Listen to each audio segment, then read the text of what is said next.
สิ่งกีดขวางทางน้ำพร้อมวางแผนบริหารจัดการน้ำจัดการจราจรทางน้ำให้เหมาะสมจัดเตรียมเครื่องมือเครื่องจักรกลสาธารณภัยและชุดปฏิบัติการเข้าประจำพื้นที่เสี่ยงให้พร้อมเผชิญเหตุและช่วยเหลือประชาชนได้ทันทีและขอให้ประชาชนติดตามการพยากรณ์อากาศสาธารณภัยและข้อมูลข่าวสารจากทางราชการอย่างใกล้ชิดด้านกระทรวงกลาโหมสั่งหน่วยงานในสังกัดระดมกำลังเจ้าหน้าที่และยุทโธปกรณ์เข้าช่วยเหลือประชาชนบริเวณ2ฝั่งของแม่น้ำมูลที่ล้นเข้าท่วมบ้านเรือนประชาชนในจังหวัดนครราชสีมาบุรีรัมย์สุรินทร์ศรีสะเกษและอุบลราชธานีโดยช่วยขนย้ายสิ่งของขึ้นที่สูงและเตรียมการสนับสนุนเรื่องการจราจรขนส่งช่วยเป็นสื่อกลางในการนำถุงยังชีพไปแจกจ่ายประชาชนการฟื้นฟูหลังน้ำลดและขอให้กำลังพลทุกเหล่าทัพเตรียมยุทโธปกรณ์ให้พร้อมสนับสนุนหน่วยงานอื่นเมื่อได้รับการร้องขอตลอด 24 ชั่วโมงศักดิ์สิทธิ์ประดับศิลป์รายงาน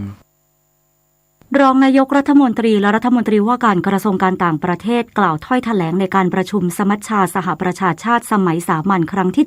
77ในประเด็นที่โลกกำลังเผชิญกับความท้าทายในหลายมิติเพื่อร่วมมือกันแก้ไขปัญหานายดอนปรมัตถ์วินัยรองนายกรัฐมนตรีและรัฐมนตรีว่าการกระทรวงการต่างประเทศกล่าวถ้อยแถลงในการประชุมสมัชชาสหประชาชาติสมัยสามัญครั้งที่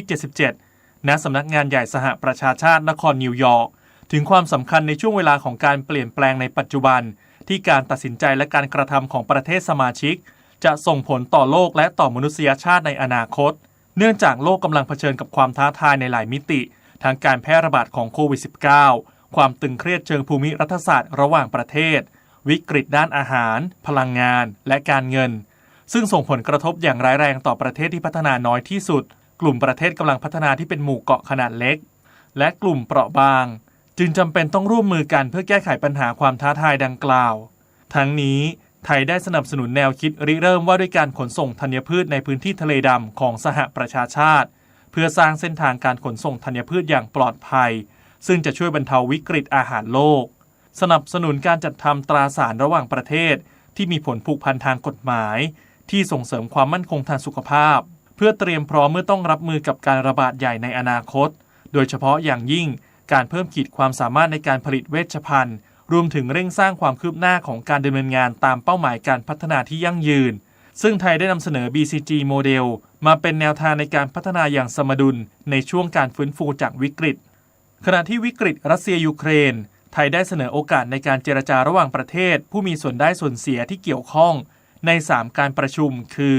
การประชุมสุดยอดอาเซียนที่กรุงพนมเปญการประชุม G20 ที่บาหลี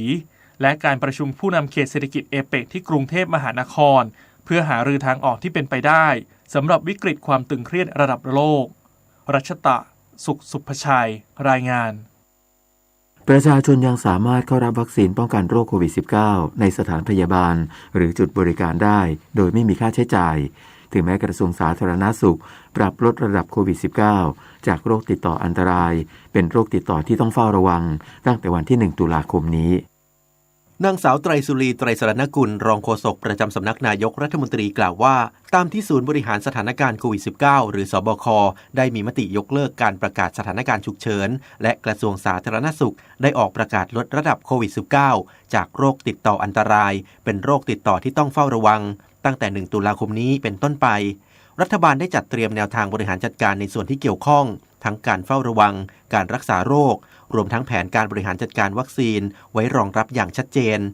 โดยในส่วนของวัคซีนป้องกันโรคยังคงดำเนินไปตามเป้าหมายเดิมคือประชาชนที่มีอายุตั้งแต่6 เดือนขึ้นไปสามารถเข้ารับบริการวัคซีนได้ตามสถานพยาบาลโดยไม่มีค่าใช้จ่าย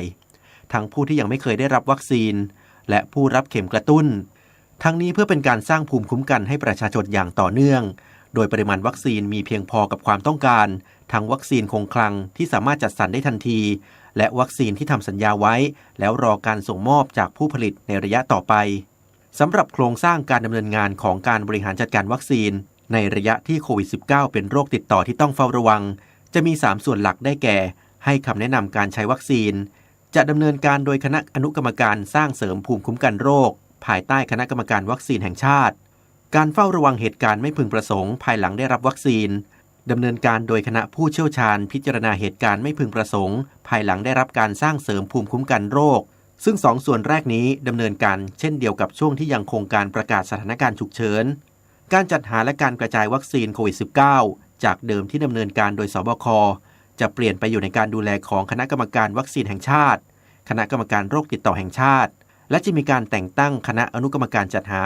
และกระจายวัคซีนโควิด -19 ภายใต้คณะกรรมการโรคติดต่อแห่งชาติต่อไปเอกวิน กากะนิกรายงานกรุงเทพมหานครหารือเครือข่ายพัฒนาคุณภาพการศึกษาโรงเรียนในสังกัดกรุงเทพมหานครตั้งเป้าใช้การศึกษาเป็นเครื่องมือลดความเหลื่อมล้ำในสังคมนายสานนท์หวังสร้างบุญรองผู้ว่าราชการกรุงเทพมหานครกล่าวถึงการจัดงานเครือข่ายระดมพลังเพื่อการเรียนรู้ของเด็กกทมว่าเป็นการระดมพลังทรัพยากรจากหน่วยงานและองค์กรด้านการศึกษา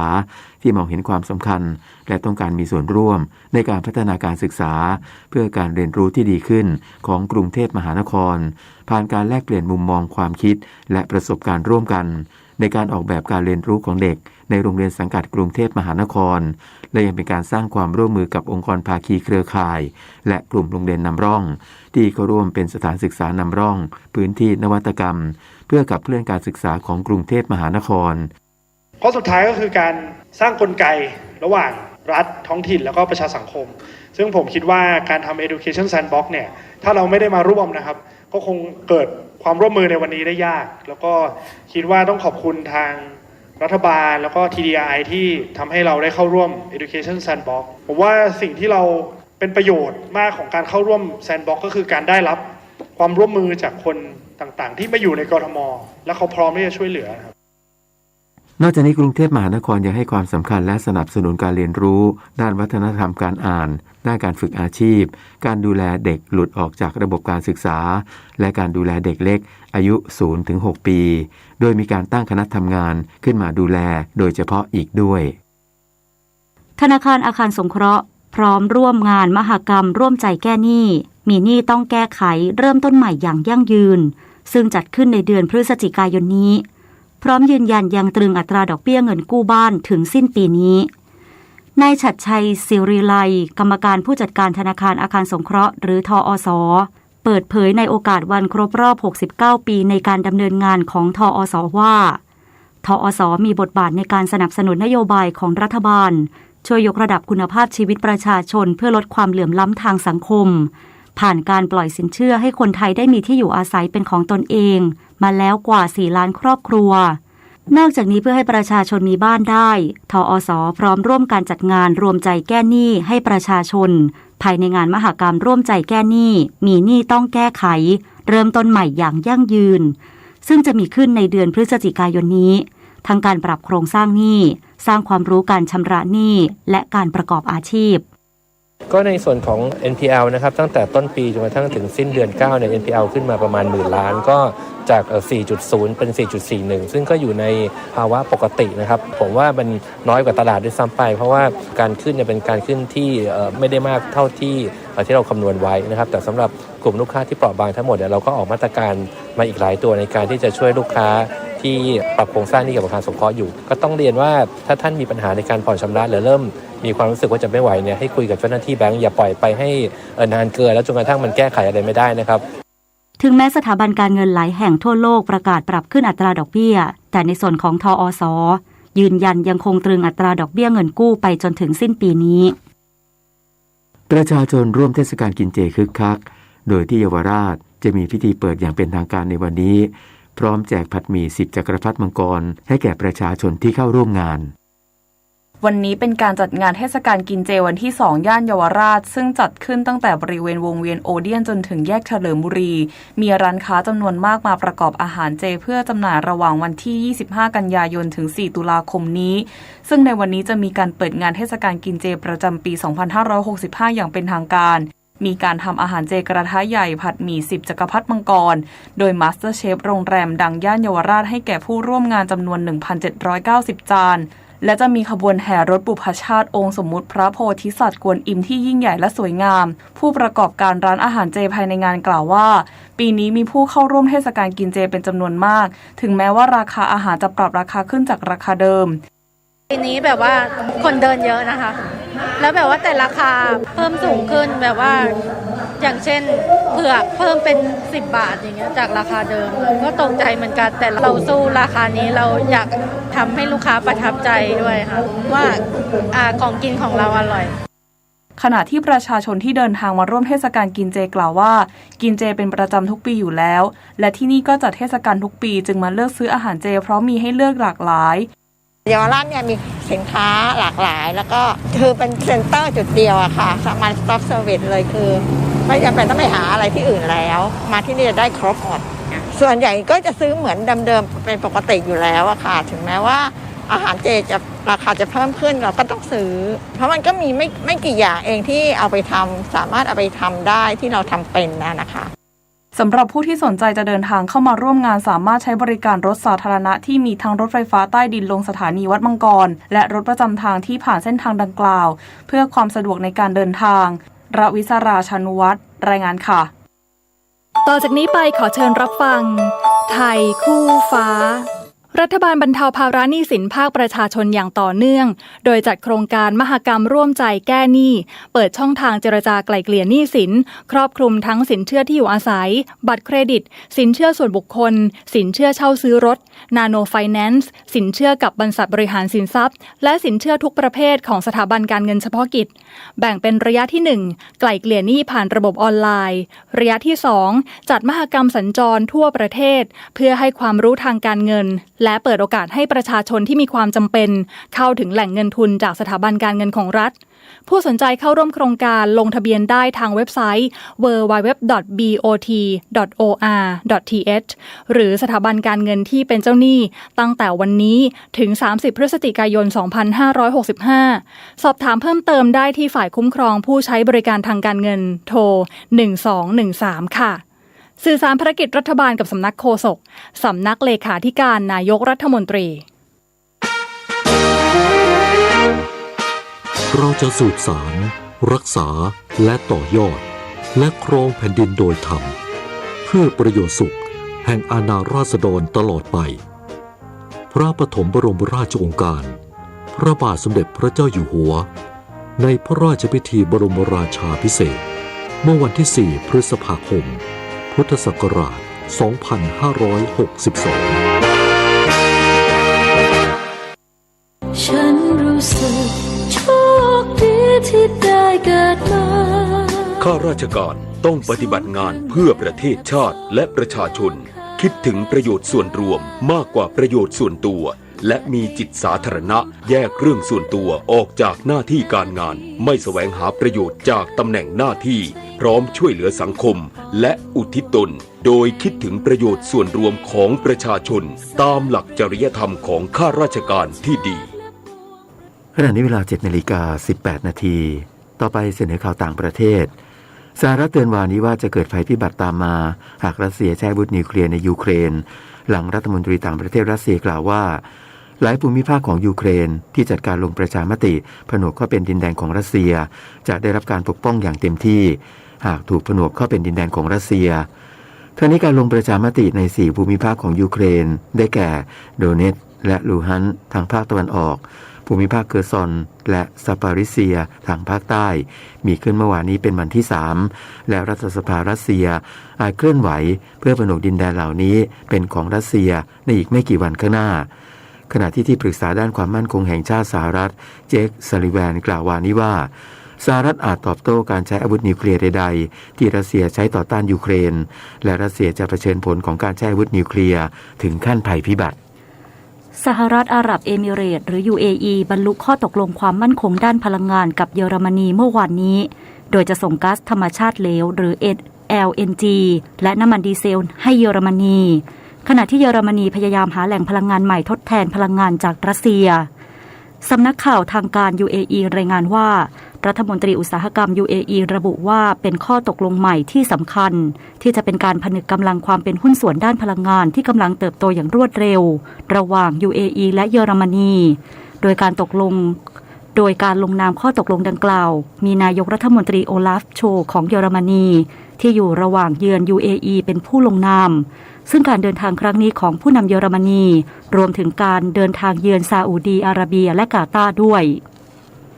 เกิดไฟไหม้ครั้งใหญ่ที่ตลาดผลิตสินค้าสดที่ใหญ่ที่สุดของโลกย่านชานเมืองทางใต้ของกรุงปารีสเมืองหลวงของฝรั่งเศสเมื่อวานนี้และไฟได้เผาผลาญคลังผลไม้และผักย่อยยับเจ้าหน้าที่กล่าวว่าไฟไหม้เกิดขึ้นที่ย่านเริงกีสตลาดค้าส่งสินค้าสดอันดับหนึ่งของโลกหลังเที่ยงวันวานนี้ตามเวลาท้องถิ่นเพียงเล็กน้อยส่งผลให้เปลวไฟปกคลุมทั่วทั้งย่านชานเมืองทางใต้ของกรุงปารีสขณะที่ได้ระดมเจ้าหน้าที่ดับเพลิงกว่า100 คนเข้าไปควบคุมสถานการณ์และมีรายงานว่าไม่มีผู้ได้รับบาดเจ็บจากเหตุการณ์ครั้งนี้ต่อไปรับฟังข่าวกีฬาค่ะผลฟุตบอลชิงถ้วยพระราชทานคิงส์คัพครั้งที่48ที่สนามสมโพธิเชียงใหม่700ปีคู่ชิงอันดับ3สุประโชคสารชาติซัดประตูชัยให้ทีมชาติไทยเฉือนชนะตรินิแดดแอนโตเบโก2-1ได้อันดับ3ปลอบใจส่วนคู่ชิงชนะเลิศทาจิกิสถานดวลจุดโทษชนะมาเลเซีย3-0หลังจบ90นาทีทำอะไรกันไม่ได้เสมอ0-0ต่อกันที่ฟุตบอลยูฟ่าเนชั่นลีกกลุ่ม A1 แชมป์เก่าฝรั่งเศสบุกพ่ายเดนมาร์ก0-2โครเอเชียบุกชนะออสเตรีย3-1กลุ่ม A4 เนเธอร์แลนด์ชนะเบลเยียม1-0และโปแลนด์บุกชนะเวลส์1-0กอล์ฟหญิง LPGA ทัวร์วอลมาร์ทอันคาซอร์แชมเปี้ยนชิพสหรัฐอเมริกาโปรจีนอัธยาธิติกุลดวลเพลย์ออฟชนะแดเนียลคังโปรเจ้าถิ่นหลังจบ3วันทั้งคู่ทำ17อันดับเท่ากันโปรจีนอัธยาธิติกุลวัย19ปีมือ5ของโลกได้แชมป์ LPGA ทัวร์รายการที่2พร้อมเงินรางวัลกว่า12ล้านบาทขณะที่โปรแหวนพรอำนงเพชรล้ำจบอันดับ4สกอร์14อันดับการแข่งขันจักรยานประเภทโลกชิงแชมป์ประเทศไทยชิงถ้วยพระราชทานควีนสิริกิติ์สนามที่5สนามสุดท้ายที่เวโรโดมหัวหมากได้บทสรุปนักกีฬายอดเยี่ยมประเภทลูกประจำปีได้รับถ้วยเกียรติยศปรีดาจุลมณฑลฝ่ายหญิงได้แก่ร้อยเอกหญิงจุฑาทิพย์มณีพันธ์จากทีมสำนักงานปลัดกระทรวงกลาโหมนักกีฬายอดเยี่ยมฝ่ายชายนรเศรษฐาดาบุญมาจากทีมโรงเรียนกีฬากรุงเทพมหานครการแข่งขันมอเตอร์ไซค์ทางเรียบชิงแชมป์โลกสนามที่16จะเป็นเน็ตกลางปีที่โมเตกิประเทศญี่ปุ่นในรุ่นโมโต2สมเกียรติจันทรานักบิดชาวไทยจากทีมอิเดมิสึฮอนด้าทีมเอเชียเข้าเส้นชัยอันดับ5โดยแชมป์สนามนี้เป็นของไอโอกุระนักบิดเพื่อนร่วมทีมชาวญี่ปุ่นส่วนในรุ่นโมโต GP แจ็คบิลเลอร์นักบิดชาวออสเตรเลียจากดูคาติโรโนโวทีมได้แชมป์ไปครองโดยสัปดาห์นี้จะมาดวลกันที่สนามช้างอินเตอร์เนชั่นแนลเซอร์กิตจังหวัดบุรีรัมย์รายการ OR Thailand กลางปีวันที่30กันยายนถึง2ตุลาคมการแข่งขันเมอร์ลินมาราธอน2022ที่ประเทศเยอรมนีเอเลียตคิปโชเก้นักวิ่งจอมอึดชาวเคนยาวัย37ปีคว้าแชมป์มาราธอนรายการที่15พร้อมกับทำลายสถิติโลกของตัวเองด้วยเวลา2ชั่วโมง1นาที10วินาทีดีกว่าสถิติเดิม29วินาทีพงษ์เกษมสมศุขรายงานต่อไปรับฟังพยากรณ์อากาศค่ะประกาศกรมอุตุนิยมวิทยาเรื่องพายุโนรูฉบับที่4เมื่อเวลา 4 นาฬิกาของวันนี้พายุไต้ฝุ่นโนรูบริเวณทะเลจีนใต้ตอนกลางมีศูนย์กลางอยู่ที่ลาติจูด 15.8 องศาเหนือลองจิจูด 119.2 องศาตะวันออกมีความเร็วลมสูงสุดใกล้ศูนย์กลางประมาณ140กิโลเมตรต่อชั่วโมงพายุนี้กำลังเคลื่อนตัวทางทิศตะวันตกด้วยความเร็วประมาณ25กิโลเมตรต่อชั่วโมงคาดว่าจะเคลื่อนขึ้นฝั่งบริเวณประเทศเวียดนามตอนกลางในวันที่28กันยายน2565ประกอบกับมรสุมตะวันตกเฉียงใต้ที่พัดปกคลุมทะเลอันดามันประเทศไทยและอ่าวไทยจะมีกำลังแรงขึ้นลักษณะเช่นนี้ทำให้ภาคเหนือภาคตะวันออกเฉียงเหนือภาคกลางรวมทั้งกรุงเทพมหานครและปริมณฑลภาคตะวันออกและภาคใต้มีฝนตกหนักหลายพื้นที่และมีฝนตกหนักบางแห่งกับมีลมแรงในวันที่28กันยายนถึง1ตุลาคม2565ขอให้ประชาชนในบริเวณดังกล่าวระวังอันตรายจากฝนตกหนักถึงหนักมากและฝนที่ตกสะสมซึ่งอาจทำให้เกิดน้ำท่วมฉับพลันและน้ำป่าไหลหลากโดยเฉพาะพื้นที่ลาดเชิงเขาใกล้ทางน้ำไหลผ่านและพื้นที่ลุ่มไว้ด้วยสำหรับคลื่นลมบริเวณทะเลอันดามันและอ่าวไทยจะมีกำลังแรงขึ้นโดยทะเลอันดามันและอ่าวไทยตอนบนมีคลื่นสูง 2-3 เมตรบริเวณที่มีฝนฟ้าคะนองคลื่นสูงมากกว่า3เมตรส่วนบริเวณอ่าวไทยตอนล่างทะเลมีคลื่นสูงประมาณ2เมตรบริเวณที่มีฝนฟ้าคะนองคลื่นสูงมากกว่า2เมตรขอให้ชาวเรือในบริเวณดังกล่าวเดินเรือด้วยความระมัดระวังและหลีกเลี่ยงการเดินเรือบริเวณที่มีฝนฟ้าคะนองสำหรับเรือเล็กบริเวณทะเลอันดามันและอ่าวไทยตอนบนควรงดออกจากฝั่งในช่วงวันที่27กันยายนถึง1ตุลาคม2565จึงขอให้ประชาชนติดตามประกาศจากกรมอุตุนิยมวิทยาและสามารถติดตามข้อมูลที่เว็บไซต์กรมอุตุนิยมวิทยา www.tmd.go.th หรือที่ 023994012-13 และ 1182 ได้ตลอด 24 ชั่วโมงพยากรณ์อากาศตั้งแต่เช้าวันนี้จนถึงเช้าวันพรุ่งนี้ภาคเหนือมีฝนฟ้าคะนอง170ของพื้นที่กับมีฝนตกหนักบางแห่งบริเวณจังหวัดแม่ฮ่องสอนเชียงใหม่ลำพูนตากกำแพงเพชรพิษณุโลกพิจิตรและเพชรบูรณ์ภาคตะวันออกเฉียงเหนือมีฝนฟ้าคะนอง170ของพื้นที่กับมีฝนตกหนักบางแห่งบริเวณจังหวัดเลยหนองบัวลำพูชัยภูมิขอนแก่นมหาสารคาม101ยโสธรอำนาจเจริญนครราชสีมาบุรีรัมย์สุรินทร์ศรีสะเกษและอุบลราชธานีภาคกลางมีฝนฟ้าคะนอง180ของพื้นที่กับมีฝนตกหนักบางแห่งบริเวณจังหวัดนครสวรรค์สิงห์บุรีอ่างทองลพบุรีสระบุรีพระนครศรีอยุธยาสุพรรณบุรีกาญจนบุรีราชบุรีนครปฐมสมุทรสงครามและสมุทรสาครภาคตะวันออกมีฝนฟ้าคะนอง180ของพื้นที่กับมีฝนตกหนักบางแห่งบริเวณจังหวัดนครนายกปราจีนบุรีสระแก้วฉะเชิงเทราชลบุรีระยองจันทบุรีและตราดลมตะวันตกเฉียงใต้ความเร็ว 15-30 กิโลเมตรต่อชั่วโมงทะเลมีคลื่นสูงประมาณ1เมตรบริเวณที่มีฝนฟ้าคะนองคลื่นสูงมากกว่า1เมตรภาคใต้ฝั่งตะวันออกมีฝนฟ้าคะนอง160ของพื้นที่ส่วนมากบริเวณจังหวัดเพชรบุรีประจวบคีรีขันธ์ชุมพรสุราษฎร์ธานีสงขลาปัตตานียะลาและนราธิวาสลมตะวันตกเฉียงใต้ความเร็ว 15-30 กิโลเมตรต่อชั่วโมงทะเลมีคลื่นสูงประมาณ1เมตรบริเวณที่มีฝนฟ้าคะนองคลื่นสูงมากกว่า1เมตรภาคใต้ฝั่งตะวันตกมีฝนฟ้าคะนอง170ของพื้นที่กับมีฝนตกหนักบางแห่งบริเวณจังหวัดระนองและพังงาลมตะวันตกเฉียงใต้ความเร็ว 15-35 กิโลเมตรต่อชั่วโมงทะเลมีคลื่นสูง 1-2 เมตรบริเวณที่มีฝนฟ้าคะนองคลื่นสูงมากกว่า2เมตรกรุงเทพมหานครและปริมณฑลมีฝนฟ้าคะนอง180ของพื้นที่กับมีฝนตกหนักบางแห่งสภาวะระดับน้ำในแม่น้ำเจ้าพระยาที่หน้ากองบัญชาการกองทัพเรือคำนวณโดยกรมอุทกศาสตร์กองทัพเรือวันนี้น้ำขึ้นเต็มที่เวลา 7:01 น.สูงกว่าระดับทะเลปานกลาง1เมตร39เซนติเมตรและเวลา 20:04 น.สูงกว่าระดับทะเลปานกลาง1เมตร65เซนติเมตร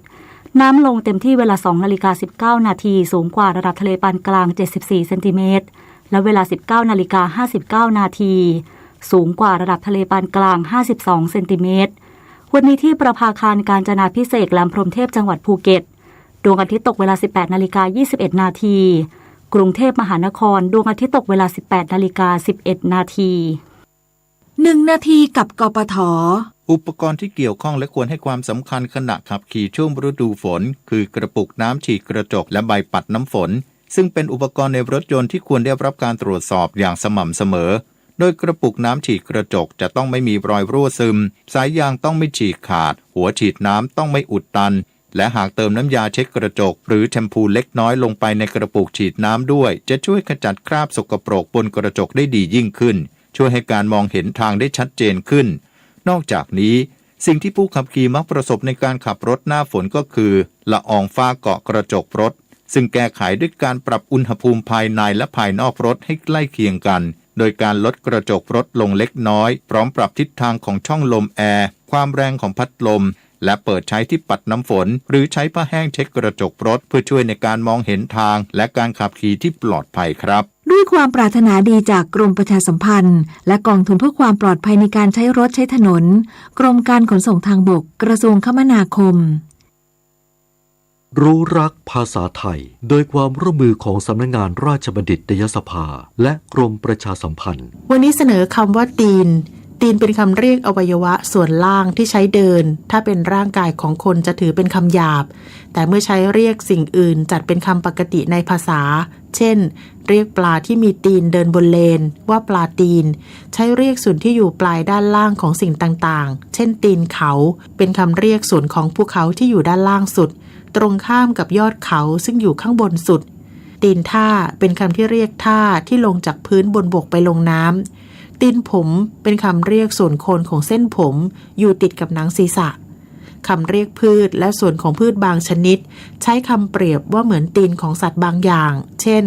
กล้วยปลายเครือที่มีลักษณะเล็กป้อมกว่าปกติเปรียบว่าเหมือนตีนของเต่าจึงเรียกว่ากล้วยตีนเต่า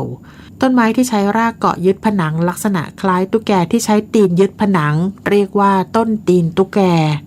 นอกจากนี้ในตำราไวยากรณ์ไทย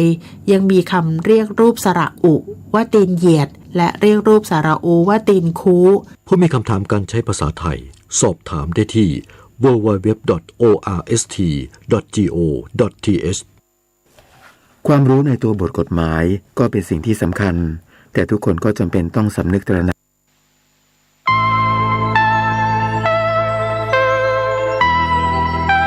ขอเชิญร่วมทำบุญทอดกฐินและวางศิลาฤกษ์ศาลาการประเรียนณที่พักสงฆ์เหล่ามนทาหมู่ที่ 3 ตำบลดอยหล่ออำเภอดอยหล่อจังหวัดเชียงใหม่วันที่ 12 ตุลาคม 2565 เวลา 13:39 นาทีเนื่องด้วยที่พักสงฆ์เหล่ามนทาได้เริ่มก่อสร้างมาตั้งแต่วันที่ 17 มิถุนายน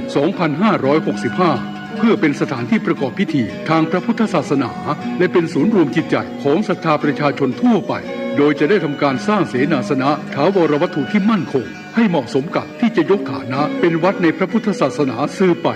ดังนั้นจึงมีผู้มีจิตศรัทธาร่วมใจกันบริจาคทุนทรัพย์โดยเครือข่ายการเผยแผ่ธรรมะของคณะสงฆ์คลื่นสีขาวทั่วทุกสารทิศตลอดจนศรัทธาประชาชนทั้งหลายทั่วไปทุกคนตั้งกุศลเจตนาในการทอดกฐินสามัคคีและวางศิลาฤกษ์สร้างศาลาการประเรียนหน้าที่พักสงฆ์เหล่ามนทาตามกำหนดการดังนี้วันที่ 5-11 ตุลาคม 2565 เป็นวันตกแต่งดาเตรียมสถานที่วันที่ 12 ตุลาคม 2565 เป็นวันทอดกฐินและวางศิลาฤกษ์เวลา 8 นาฬิกาถึง 12 นาฬิกาเปิดโอกาสให้ศรัทธาประชาชนทำบุญตามอัธยาศัยและร่วมตอกไม้มงคลตามกุศลเจตนาเวลา 11 นาฬิกาถวายเพลพระสงฆ์และเลี้ยงอาหารประชาชนแบบโรงทานเวลา 12:30 นาทีเริ่มแห่ต้นกฐินสามัคคีแต่ละสายบุญและแห่แผ่นศิลาฤกษ์เวลา 13:30 นาทีประกอบพิธีวางศิลาฤกษ์และทอดกฐินในโอกาสอันเป็นบุญกุศลแห่งการสร้างวัดใหม่และทอดกฐินพร้อมวางศิลาฤกษ์สร้างศาลาการประเรียนครั้งนี้จึงขอกราบนิมนต์พระสงฆ์ครูบาอาจารย์และเชิญชวนศรัทธาพุทธศาสนิกชนทุกท่านได้ร่วมบุญตอกไม้มงคลปฐมฤกษ์เป็นมหามงคลอันยิ่งใหญ่ในวันที่ 12 ตุลาคม 2565 นี้ด้วยขออำนาจคุณพระศรีรัตนตรัยและสิ่งศักดิ์สิทธิ์ทั้งหลายตลอดจนพระสยามเทวาธิราชด้วยอำนาจเดชเดชะเทวาอารักษ์รุกขเทวดาภูมิเทวะพระแม่ธรณีคุณพ่อคุณแม่จงแผ่ไพศาลด้วยบุญแห่งการให้ทานของท่านทั้งหลายจงเป็นพลวะปัจจัยส่งเสริมสนับสนุนให้เศรษฐีใจบุญนายทุนใจดีและผู้มาร่วมงานทุกท่านจงมีอายุวันนะสุขะปฏิภาณสมบูรณ์ตลอดกาลนานเถิดสาธุกฐินทานคือสังฆทานบุญทานยิ่งใหญ่1 เดือนท่านกำหนดไว้นับตั้งแต่วันพิธีทำบุญทอดกฐิน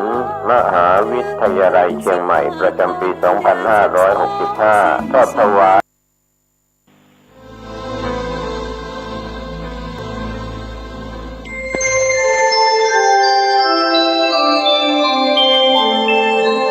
ขณะนี้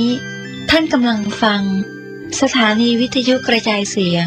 พระพุทธศาสนา FM 104.5 เมกะเฮิรตซ์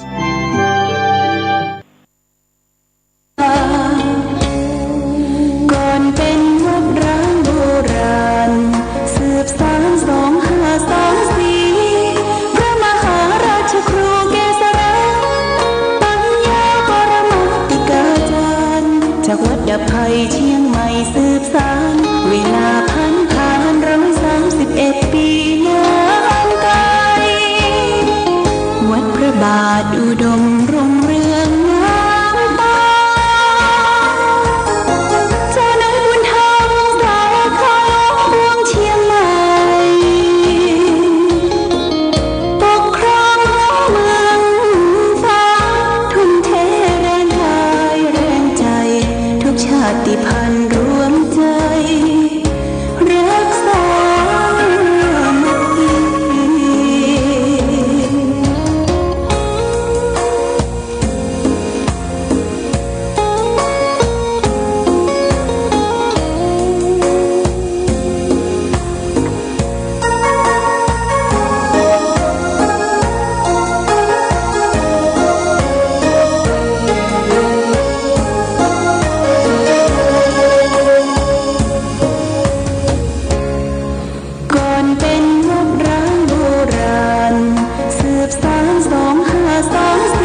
เชียงใหม่สืบสานเวลาผ่าน131 ปีนานไกลวัดพระบาทอุดมรุ่งเรืองงามตาเจ้าเนื้อบุญธรรมสาวของเมืองเชียงใหม่ปกครองเมืองฟ้าทุ่มเทแรงกายแรงใจทุกชาติพันธุ์รวมใจรักษา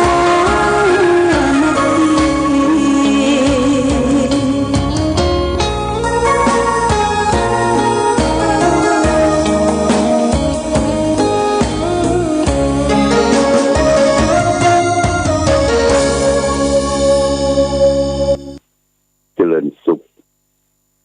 ศรัทธาสาธุชนญาติโยมท่านพุทธบริษัททั้งหลาย วันนี้รายการธรรมประทีปส่องต่าง ก็ได้มาพบปะกับพ่อแม่พี่น้องศรัทธาสาธุชนญาติโยมแห่งครั้งหนึ่ง วันนี้เป็นวันจันทร์ที่26เดือนกันยายนพุทธศักราช2565ซึ่งตรงกับเดือนเกี่ยงเหนือเดือน11ใต้ขึ้น1ค่ำนะวันนี้เดือนเกี่ยงออก1ค่ำเนอะญาติโยมเดือน12ดับตะวานี่แต่ว่าเป็นวันพระวันศีลใหญ่เดือน12ดับกาลตา1เดือน12นั้นเขาก็ได้ตานหาพี่หาน้องญาติโหโยติกาตานขันตกขันเข้าตานเปตตานธรรมตานเข้าสลักกพัดตานแตนตานสังผ่านไปด้วยความเรียบร้อยแต่ก็อย่าบ่ายมาแหมละบ่ายมาลามมาเดือน12เนาะเดือน12จบแล้วก็ลามมาเดือน20เดือนเกี่ยงเดือน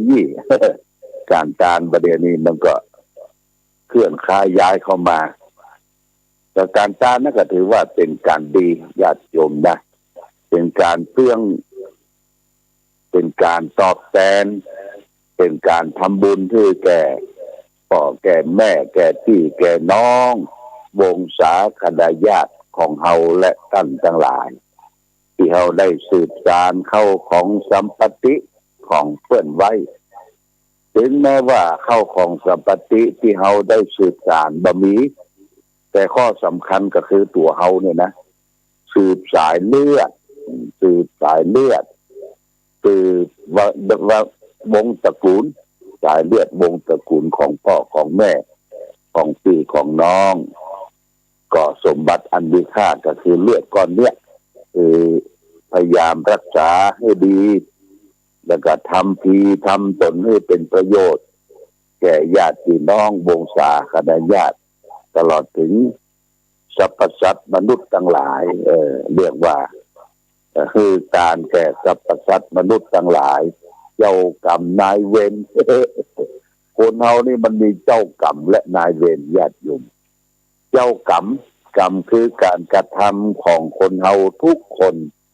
มันมีกรรมนะกรรมตั้งแต่อดีตชาติกรรมที่ผ่านพ้นผ่านไปที่เราทำเนี่ยมันก็บดีไปหาย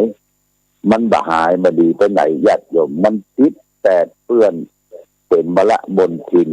เป็นเครื่องเศร้าหมองนึกถึงกรรมบดีครั้งใดในญาติโยมนะจิตใจเขาก็ตกไปกับกรรมบดีไปด่าเปิ้นต้องไปบุบหูตีตาไปฆ่าสัตว์ตัดชีวิตไปโลภไปอำไปเบียดไปบังของบุคคลอื่นเนี่ยได้ไปกล่าวอู้ปดมดเท็จไปเสพสิ่งเสพติดให้โทษสุรายาเมาต่างๆนี่แหละรวนแต่สร้างกรรมบดีเอาไว้มันเป็นมละมนทินถึงเครื่องเศร้าหมองอยู่ในจิตในใจเฮาเมื่อรู้ว่าเฮาทำกรรมบดีไว้เนี่ยญาติโยมเฮาก็มาทำกรรมดีต่อทำกรรมดีก่อนกรรมบดีกรรมชั่วอกุศลกรรมนั้นให้มันหยุดยั้ง เพียงเต้าอั้นก่อนแต่จะให้มันหายที่หายก็หายบ่หายญาติบ่หายไปไหนมันอยู่อย่างนั้นแต่ว่าเอามาทำกรรมดีไว้สร้างกุศลกรรมโดยการเมตตาโดยการรักษาศีลโดยการตั้งเป็นเจริญสมาธิภาวนาในญาติโยมสร้างกรรมดีไว้เมื่อมันเป็นเครื่องเศร้าหมองของจิตใจวันนี้ได้มาพบกับญาติโยมท่านผู้ฟังทั้งหลายก็จะเอาประทีปธรรมของท่านเจ้าคุณศรีธรรมนิเทศประมลโชติมันโตอดีตรองเจ้าคณะจังหวัดเชียงใหม่อดีตเจ้าอาวาสวัดสันตะคอยอำเภอเมืองเชียงใหม่มาสาธยายขยายความต่อวันนี้เป็นอันดับที่11นะญาติโยมธรรมะที่หลวงพ่อเพิ่นได้เทศนาไว้ปี22-23นะวันนี้เอาเรื่องทำใจให้ผ่องใสทำใจให้ผ่องใสเพิ่นก็บอกว่าตามปกติคนเราทุกคนต้องการความสุขตั้งใจต้องการความสบายใจแต่เหตุไฉนเพราะเหตุใดเขาจึงชอบเก็บเอาเรื่องที่บ่เป็นเรื่องมาใส่ไว้ในใจอารมณ์ใดที่ทำให้ใจเฮาเศร้าหมองชอบเอาอารมณ์นั้นมามักมาดองมาหม่มอยู่ไว้ในใจจึงทำให้จิตใจเฮาเศร้าหมองขุ่นมัวอารมณ์บูดอารมณ์เสียหัวเสียวิธีตักเอาอารมณ์เอาความสุขใจความสบายใจนั้นเปิ้นว่าคือพาเอาอารมณ์ดีมาใส่ตัวใส่ใจพ่องบ่ต้องบ่ลงทุนเสียเงินเสียทองมันแต่บาทเดียวนะคือเฮาทำใจได้เนี่ยญาติโยมบ่ต้องออกนอกบ้านนอกเบิงไปแสวงหาความสุขที่ไหนใจมือเสียมันแปลงอย่างเหตุทุกสิ่งทุกอย่างแต่ทางใจลืมความหม่นหมองเรื่องใดที่เป็นอารมณ์ขุ่นข้องบ่องมัวถ้าคิดแล้วก็ทำใจให้สบายอย่าทำไปคิดถึงมัน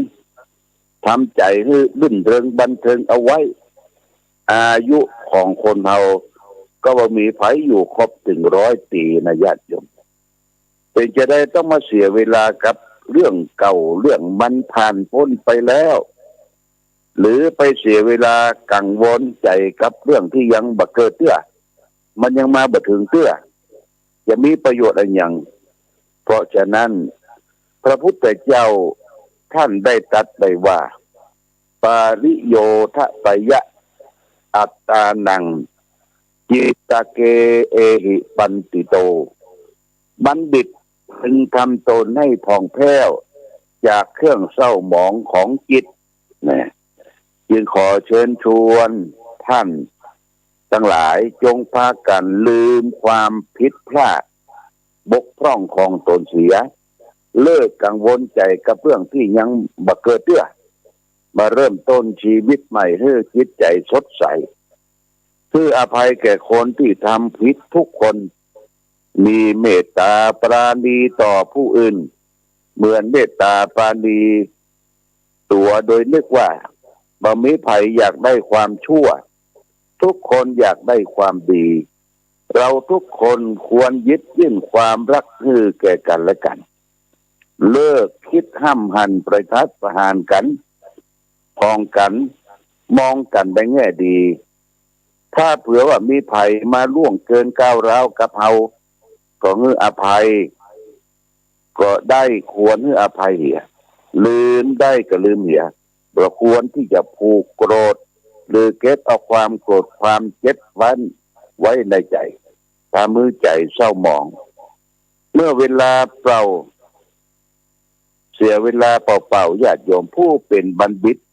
เป็นนักปราชญ์เป็นท่านผู้รู้มีจิตใจผ่องใสเพราะบ่เก็บเอาอารมณ์ความทุกข์มาใส่ใจไว้ในใจของเขาในญาติโยม ในเรื่องของความเศร้าหมองที่ท่านเจ้าคุณกำบลโชติมันโตเป็นได้เทศนาไว้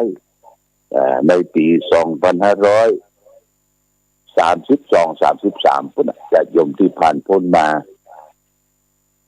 เพราะว่าใจเขานี่มันเป็นใหญ่นะใจเขานี่เป็นประธานของร่างกายเขาตึงบดตึงเสียงคนเราถ้าใจดี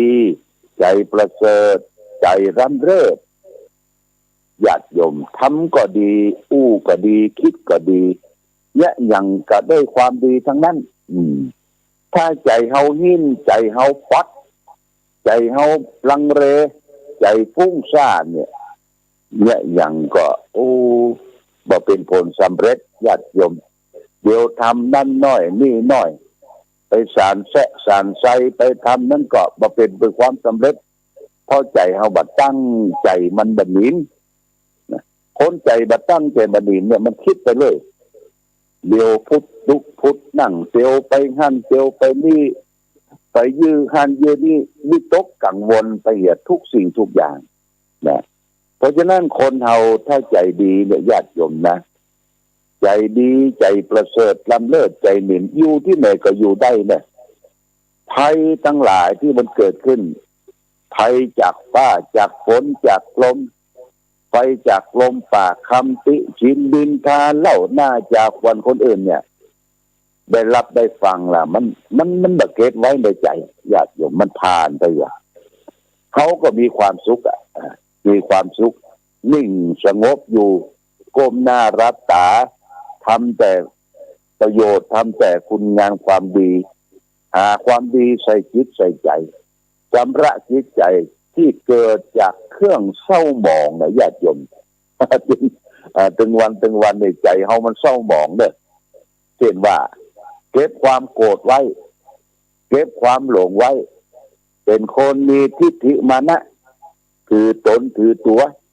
ไผมาจ้วงมาจับมาว่าชิดว่ากายนี้บ่ได้ไปแย่น้อยโคตรทันทีเนี่ยแสดงว่าเขามีความเศร้าหมองความเศร้าหมองเนี่ยมีถึง16เลยว่าอุปกิเลสญาติโยม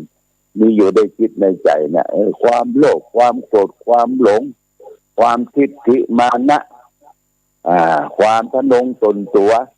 ความอยากใหญ่ความอยากความทั้งหลายทั้งปวงนี่ญาติโยมอยู่ในจิตในใจเนี่ยมันเป็นเครื่องเศร้าหมองของจิตใจเพราะฉะนั้นเครื่องเศร้าหมองแล้วเขาก็เหมือนกับไฟฉายญาติโยมไฟฉายที่เขาซื้อมาจากร้านค้าจากท้องตลาดเขาซื้อถ่านใหม่ซื้อไฟฉายใหม่หัวเตียนใหม่เขาส่องไปนี่ถ้าเขาบอกปรับมันนะมันแบบต้อมมันเพ้อเมื่อมันเพ้อมันแบบต้อมไฟฉายที่ส่องไปก็ส่องไปได้ไกลส่องกับสักวาสองวาเนี่ยมันพอว่าได้ไกลต้องมีแสงสว่างที่จะต้อมใจของเขาก็เหมือนกันญาติโยมเนี่ยถ้าใจเขาขุ่นคลองมองมัวใจหิ้งใจป๊อดใจล้วนเลใจฟุ้งซ่านนี่นะไปบ่ได้ไกลถ้าฟุ้งซ่านนักก็เดี๋ยวโรคแทรกเข้ามาละโรคหัวใจโรคประสาทโรคจิปาถะเข้ามาบุกมาเฮานะที่ทั้งที่เฮาบ่ต้องการนะมันแทรกเข้ามามันมาอยู่เฮาก็เก็บรักษาความเศร้าหมองใจไว้เพราะฉะนั้นญาติโยมทุกสิ่งทุกอย่างที่เฮาได้ประสบกับเครื่องเศร้าหมองเฮาจะต้องมาพอดู2อย่างเลยญาติโยมเลย2อย่างนี้คือโลกกธรรมโลกกับธรรมนี่นะเขาจะต้องถูกโลกกธรรมครอบงำใจที่มันชอบได้จากโลกธรรมมีลาภมียศมีสรรเสริญมีสุขลาภยศสรรเสริญสุขนี่ไผก็ใครได้แล้วก็เพิ่มเพลินเจริญที่เพิ่นมายกยอปอปั้นมาเพิ่นจะมายกยอปอปั้นเฮาหวังผลประโยชน์จากเฮาเนี่ยวันนี้แต่งตัวดีแต่ม่วนจาวานเนี่ยแสดงว่ามันมาเลมละญาติโยมคนนี้มันเลมมันยกยอปอปั้นเฮ เขาก็ชอบอกชอบใจเปิดมายกยอปอปั้นนั้นแต่เปิดมาติฉีดนินทาเฮาว่าเฮาบัดนั้นบัดเดินบัดถูกทางทำบัดดีนี่ก็โคตรเกลียดแสดงว่าจิตใจเฮาบ่มั่นคงเด้อมันบ่มั่นคงถ้าเฮาจะให้มั่นคงเฮาก็ต้องมองทั้งโลกทั้งธรรมโลกธรรมส่วนราชยศสรรเสริญนี่เป็นส่วนโลกส่วนธรรมะที่เป็นเสียมราชเสียมยศนินทาทุกเนี่ยเป็นธรรมะเขาก็จะต้องมองทั้งสองด้านทุกสิ่งทุกอย่างมันมีได้มีเสียญาติโยมวันนี้เขาได้วันพรุ่งเขาเสียวันพรุ่งเขาเสียวันนี้เอาอาจจะได้ก็ได้แต่ว่าทำเมื่อจิตใจมั่นคงและบ่หวั่นไหวกับการได้การเสียบ่หวั่นไหวกับลาภยศสรรเสริญสุขนินทาทุกเหล่านี้เขาทำใจอยู่ตรงกลางเลยญาติโยมนะทำใจตรงกลางทำใจให้สูงทำใจให้ประเสริฐเมื่อมีอย่างมากระทบกระทั่งนิดๆหน่อยๆยิ้มต่อสู้ไว้ยิ้มไว้ก่อนญาติโยมยิ้มไว้ก่อนให้หัวไว้ก่อนอย่าไปโกรธอย่าไปเบี้ยวอย่าไปบึ้งอย่าไปหน้าบูดตื้อเยอะโอ้หน้าบูดตื้อเยอะนี่เป็นว่าหน้าบอกบุญไม่รับเปิ้นเอามาบอกบุญว่าวันนี้ไปทำบุญกันว่าไปเตื้อวันนี้เปิ้นมาแจกซองกฐินผ้าป่าเบาเตื้อเด้อหน้าบอกบุญไม่รับหน้าบูดตื้อเยอะปุดทุกญาติโยมอันนั้นเก็บความทุกข์มะม่วงอยู่ในจิตใจไว้เพราะฉะนั้นปล่อยญาติโยมปล่อยปล่งวางทำตนให้เป็นคนสันโดษยินดีในสิ่งที่ตนได้พอใจในสิ่งที่ตนมีเขาได้เกิดอยู่ในประเทศอันสมควรนะอยู่ในประเทศไทยภาคเหนือเขาอยู่ในอุดมสมบูรณ์พูนสุขทุกอย่างในน้ำมีปลาในนามีข้าวเหลือซ้ายและขวาพอไปตั้งหน้าเที่ยวชอุ่มไปทั่วเนี่ยประเทศอันสมบูรณ์ญาติโยมมีนักปราชญ์มีราชบัณฑิตมีธรรมะฟังตลอดทั้งวันตลอดทั้งคืนฟังจากวิทยุดูจังโทรทัศน์นี่ประเทศที่มีนักปราชญ์มีท่านผู้รู้ได้นำสารธรรมคำสอนมาบอกมากรอกมากล่าวให้เขาได้รับทราบกันมีประเทศอันสมบูรณ์เมื่อญาติโยมท่านสาธุชนภูมิใจเด้อภูมิใจว่าเราอยู่ในประเทศอันสมบูรณ์ได้มาพบพระพุทธศาสนาเป็นศาสนาประจำชาติเป็นศาสนาที่มีสัจธรรมมีความจริงพิสูจน์ได้ว่าถ้าเราได้ปฏิบัติตามหลักธรรมเนี่ยมันมีความสุขได้จริงนะญาติโยมเว้นไว้แต่เราบ่ได้ปฏิบัติตามหลักธรรมเอาฝืนเนี่ยญาติโยมมาฝืนหลักธรรมต่างๆตามคำสอนของพระพุทธเจ้าให้เว้นชั่วทำดีทำจิตใจของตนเองให้สงบอย่างเนี้ยเขาก็จะอยู่อย่างมีความสุขพอมีความสุขญาติโยมความสุขถึงวันนี่ก็คือความทุกข์น้อยนั่นเองนะความทุกข์น้อยทุกคนมีทุกข์เหมือนกันหมดทุกข์ประจำเจ้าเรือนทุกข์จรมาอาศัยทุกข์ประจำเจ้าเรือนเขาก็ทุกข์อยากกินอยากนุ่งอยากย่องอยากทำนั่นทำนี่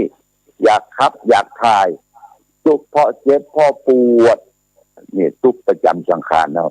มีกันทุกผู้ทุกคนจะไปปฏิเสธมาได้ทุกข์ที่จรมาใส่แหนญาติโยมทุกข์ที่จรมาใส่ก็คือมันมาใส่ทั้งความโลภความโกรธความหลงญาติโยมทุกข์จรมาใส่เขาก็เลี้ยงโลภโกรธหลงไว้เป็นทุกข์มหันตโทษทำลายจิตใจให้เกิดความเศร้าหมองอย่างนี้เป็นต้นเอาละญาติโยมวันนี้ได้มาพบกับศรัทธาญาติโยมอนุโมทนากับญาติโยมที่ได้ช่วยบริจาคเป็นค่าไฟฟ้าสถานีมีพ่อแกนทาเป็งพ่อแกนทาเป็งนี่ก็ฝากมาทำบุญเมื่อเสาร์ที่แล้ว200 บาทบ้านหัวฝ่ายพ่อแกนได้รับเรียบร้อยแล้วถ้ามี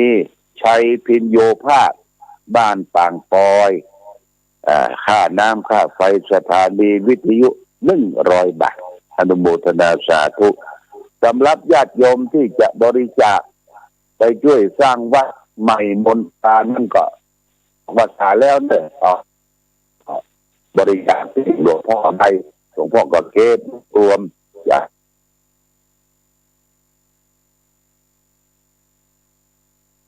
โอกาสเอาละวันนี้รายการธรรมะประทีปส่องต่างได้มาพบญาติโยมท่านสาธุชนทั้งหลายก็พอสมควรแก่กาลเวลาประเดี๋ยวนี้พายุลูกใหม่ธรรมะบันเนอร์พายุลูกใหม่เนี่ยโนรูกำลังพัดเข้ามาสู่ประเทศไทยญาติโยมวันที่27 28 29เนี่ยต้องระมัดระวังกัน